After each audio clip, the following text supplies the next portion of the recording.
We have many people. Kindly. We have many journalists. Hello, good morning. Yes. My name is Miriam Mukanda. I'm a journalist for the Standard newspaper. Yes, Mukanda. So the UN and civil society have said that the human rights situation in the country is sad. Torture, enforced disappearance, etc. What is this? What is your take on the UN report, and what is the status of human rights inter-country? Sorry, Muganda, I want to question you. Which UN report are you referring to? Because that's a general statement. You need to be factual. Right? Civil society in Kenya, yes, but which UN report are you referring to? They have definitely released the No. Don't make assumptions. I'm not making You should be able to quote the particular UN report. On the issue of the civil society, I can respond to you, but on the UN report, please get back to me when you have the right report. Now, on the issue of the civil society, it's unfortunate that civil society organizations have the right to picket and to caucus and to really fight for the rights of Kenyans. But for every right, there is a responsibility. So therefore,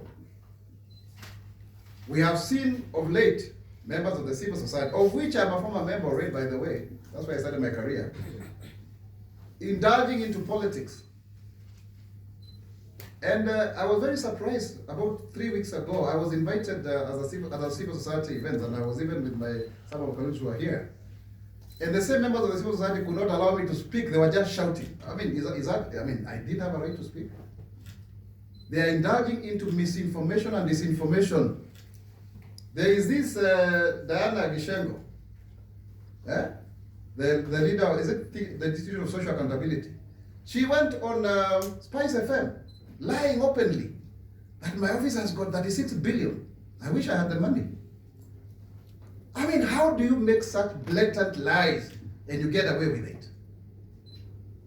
The budget of the Office of Government spokesperson is not even 100 million. But this is a leader who is saying, they don't even know how to read the budget, some of them. And then they come around, they want to incite people into violence, and then they do posturing for donor funding.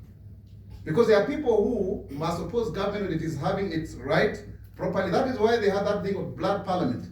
Most of the people interviewed there are civil society people, and it was one-sided. It was completely one-sided. And they never asked the question, who banned parliament?